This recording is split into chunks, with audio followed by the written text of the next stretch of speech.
Hi, my name is Maddison Perzel, and I'm the head horticulturist here at Jenkins Arboretum and Gardens. Welcome to today's Wednesday Walkabout here on the Browning Hillside. You might have caught a glimpse of this flowering hillside from your walk along Azalea Hill. This land was originally a home for retired animals, especially horses, and then the Browning family acquired the property, where the beautiful historic white house was built by Bragnard Oakey, a historic architect in the Philadelphia area, and then was donated to the Arboretum in the 1970s from the Browning family. This land originally was full of all kinds of invasives, vines, shrubs, and the Arboretum staff spent time clearing the invasives and creating this to be another lawn until it could be fully designed. Then we decided to create a project that would be a reforestation plan to connect the Arboretum's property with our conservation woodlands, which you can see behind me. This plan included a design with woody plants that would connect the two with new species that we didn't have in the Arboretum. But in order to maintain it, we needed to come up with a maintenance plan, and that's where we decided to incorporate aggressive native pollinator plants to fill in the space in between all of the woody plants. After a few years of incorporating beautiful pollinator plants that have just filled the space, we've all fell in love with our pollinator meadow out here, and that's what we treasure so much now. I'm excited to take you around and show you some of my favorite native pollinator plants. Most of them are pretty aggressive in that they either spread or they seed in, but that's what's been helping us maintain this area by filling the space with beautiful blooms that the pollinators love and a great source of nectar and pollen for all of the bees and other insect pollinators that we love. As a part of this project, I've become completely obsessed with mountain mints.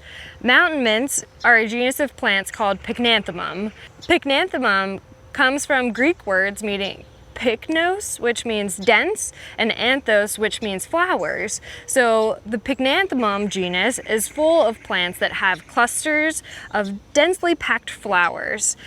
This genus is amazing. There's a ton of variety. There's a mountain mint for everyone and every spot in your garden.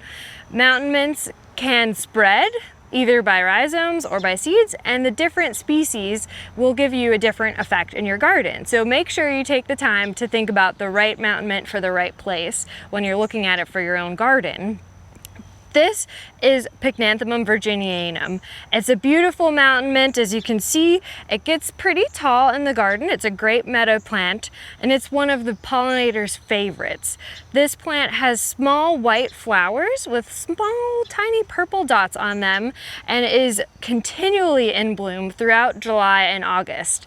This is great for pollinators because it provides that source of nectar in what we call the nectar dearth.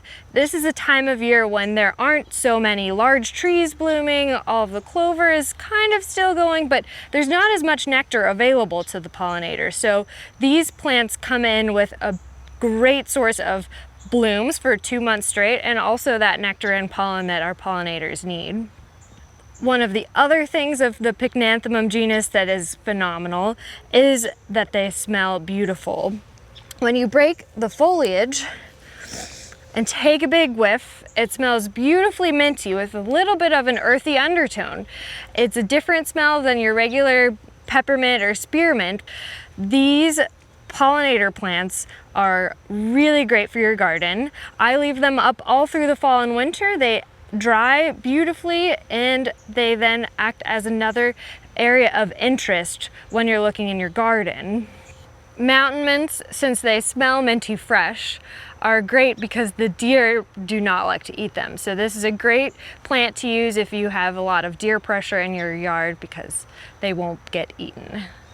Right here we have another great pollinator plant. This is Eryngium yuccifolium, or rattlesnake master. This plant provides structure in your perennial border. It requires full sun and well-draining soil. This native plant has interesting foliage that looks like a yucca plant, hence its name Eryngium yuccifolium. This plant is absolutely loved by pollinators and adds a great structural element to your garden. Many of these native perennial plants like the mountain mint will attract all kinds of different insects to your garden, including many beneficials like predatory wasps that will help keep all of the other invasive insect populations in your garden in check. Here are two other pollinator favorite plants. This tall plant with the pink flowers is Asclepias incarnata, or swamp milkweed. This plant, as you may know, is a host plant for the monarch butterfly, but it's also a favorite of other pollinators. The beautiful pink flowers provide a taller structure and color to your garden. Right here, one of my favorite combinations with the pink swamp milkweed is anise hyssop, Agastache foeniculum. I love anise hyssop as a great combination plant with the pink swamp milkweed. Anise hyssop has tall purple flowers that the bumblebees adore. This plant will seed around in your garden, and when you crush the foliage, it smells just like its name says, anise hyssop. It smells like anise. Here we are at another pollinator favorite, bee balm, or Monarda. This is Monarda clinopodia. It has white flowers and is in the mint family. You can always tell that something is in the mint family because it has a square stem. That's usually a good indicator. This plant will spread throughout your garden, and it has beautiful white flowers that all of the pollinators adore. This plant will continue to spread. So this is one of those aggressive native plants that you have to find the right spot in your garden.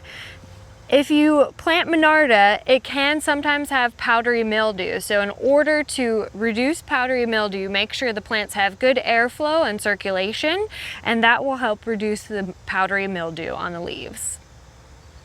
Here we are in one of the most show-stopping corners on the Browning Hillside. The purple flowers of Liatris spicata attract bees and butterflies.